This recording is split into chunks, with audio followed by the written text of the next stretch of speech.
Well, it's a little bit overcast here in Townsville today. I've just filled the car up with fuel, got the essentials, and I'm on my way out now west to do a little bit of detecting. Hopefully I'll get something. I wouldn't mind getting another gold sovereign, but if the coin gods smile on me, so be it. If they don't, well, they don't. But as long as I'm out there and I'll just get a chance to enjoy myself and to swing the coil and just recharge the old batteries after a hard year at work.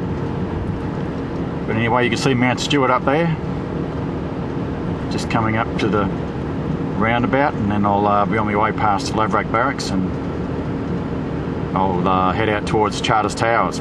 Anyway, be back soon. See yous. I would dearly love to get on this property here and have a bit of a dig and maybe detect the yard. But it's not my property, and there's always things like this to stop us, but you know, you have to respect it because it's not our property. But I would dearly love to get on this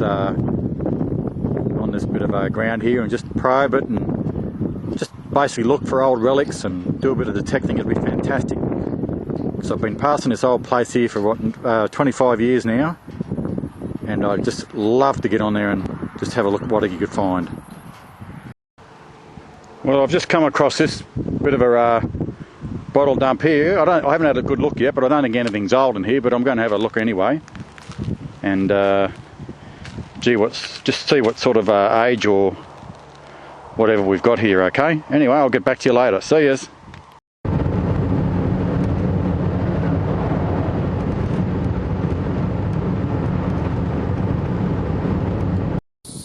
Well, I've just jumped out of the beautiful air conditioning in the car. I'm near Macrossan, which is approximately 23 k's east of Charters Towers. I just wanted to show you this grave site here. Now, it's the only one that is actually in this local area that you can see, and it's just got Cornelius Charles Weatherly, born, looks like Chislehurst, Kent, England, 23rd of June 1893, aged 21 years. Now it says, yeah, he died on the 28th of June 1893 here near the Macrossan Bridge.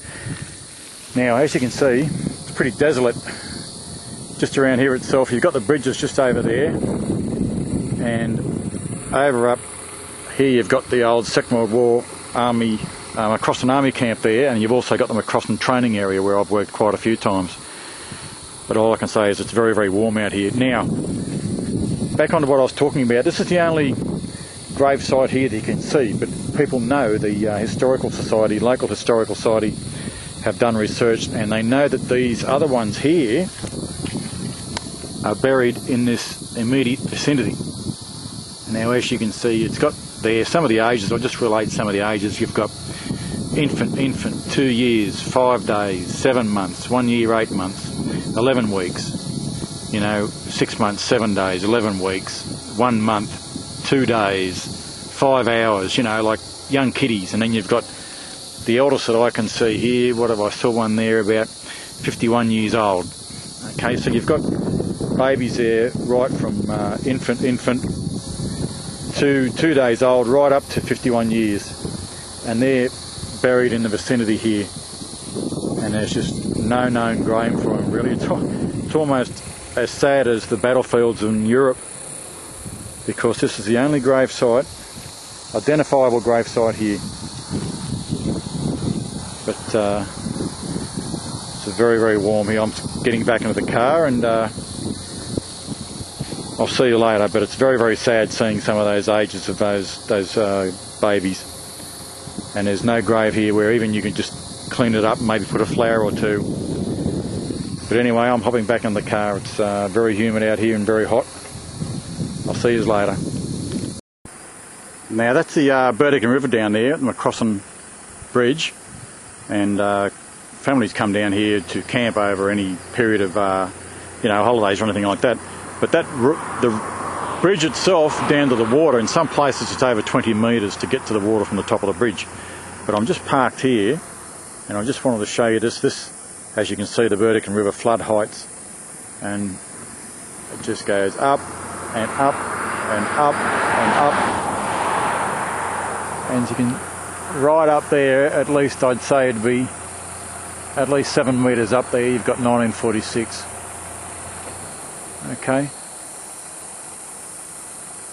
The amount of water that would have been around here would have been absolutely phenomenal. Anyway, back in the car again. It is stinking out here. And my next stop will be for a little bit of a history tour again, will be Charters Towers. I'll see you then. Bye. Well, I'm just going down the main street now of Charters Towers. As you can see, they've kept the old rustic charm of the place from the early 1900s, I would say, and a lot of these buildings go back from the 1800s. But as you know, Charters Towers is a very, very historic town here in North Queensland, mainly due to the gold that was discovered here. But yes, I like the old Charters Towers. It's a beautiful little bush city, and it's just full of its own charm. I just want to show you a mural up here. I'll park the car and get out, and I'll just show you. Just wait one, I'll be there in a few minutes. Now this mural itself just shows you a history of Charters Towers. Okay, you've got the Aboriginals there and the old bush homes and the diggings and that.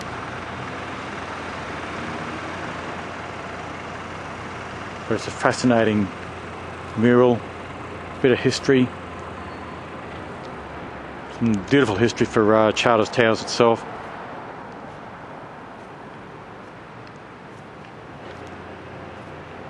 And I hope they never ever get rid of this mural, because to me it's part now of the history of such a beautiful old bush town of Charters Towers.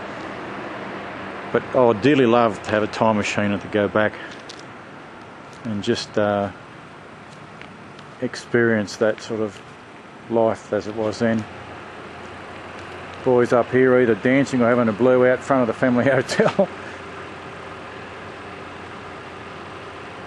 But what these people had to endure, like we've got our modern luxuries, but what they had to endure was absolutely phenomenal.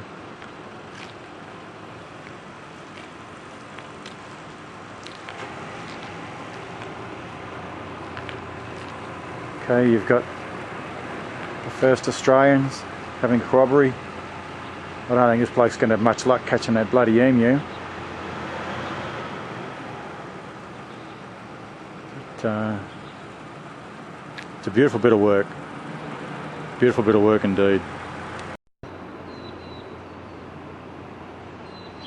In those heady days of the gold production around here in Charters Towers, when it was at its, you know, its top notch, at its peak really, they had their own stock exchange. And many a shady deal was done in here. Many a shady deal, and of course an honest deal.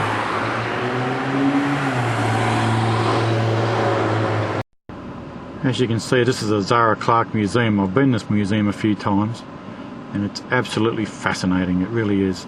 So if you ever get a chance to come out to Charters Towers, you have to go and see the museum. I think last time I was here it was about $3 to get in. They sort of frown upon taking photos or whatever, but I've snuck a couple in.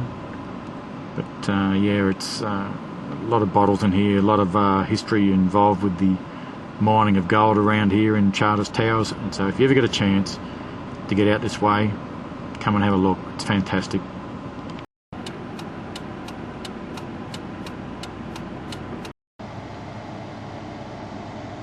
We've got a family of 5 emus there.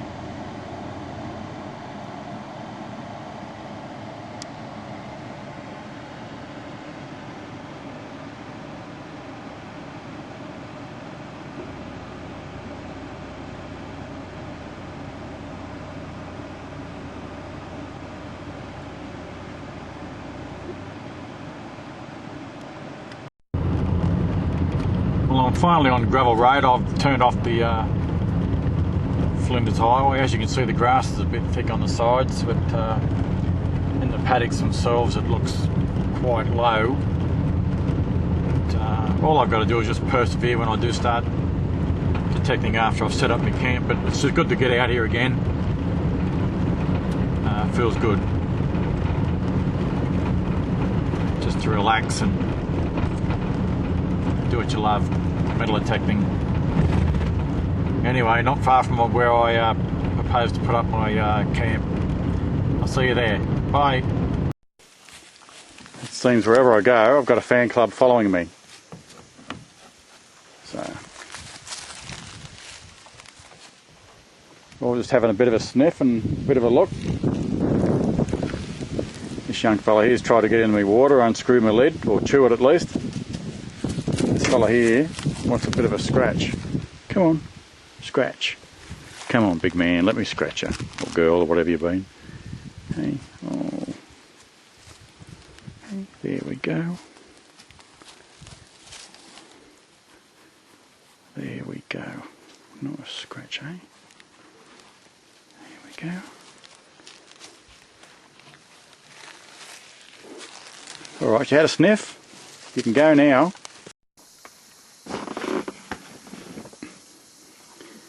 I think old matey's a tad hungry.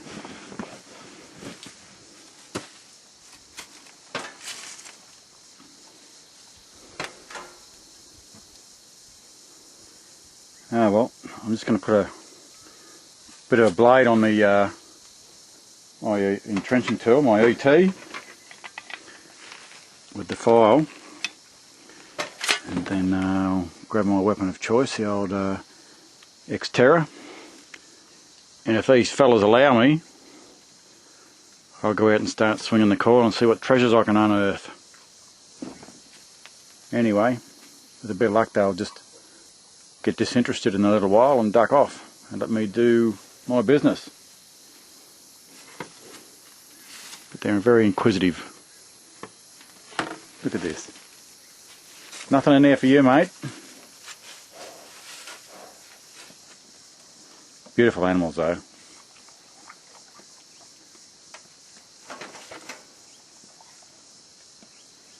Anyway, sitting here on my fat backside won't do anything, so I'll better start doing some work. I'll see you later.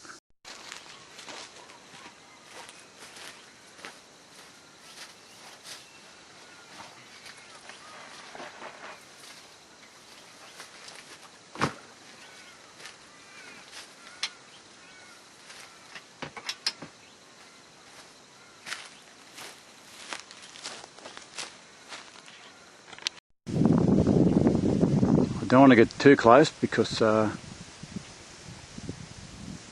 Daddy might come over and kick the daylights out of me.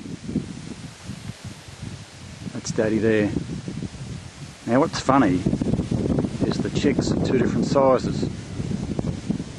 As you can see, the smaller fella in the rear. Because normally mum lays the eggs, so I've been told, and just clears off, which means that these chicks should be basically the same size if it's from the same hatching.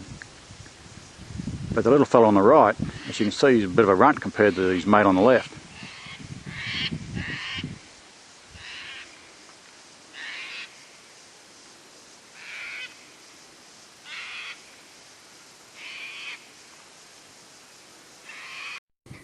Well, I've just dug a target here. It's low on the scale, so it's more than likely lead, maybe some camp lead, but we'll see what we can go. Well, we'll see what we can get.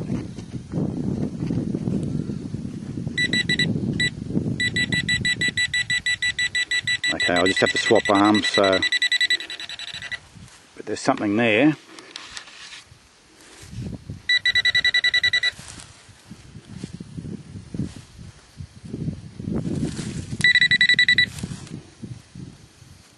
No.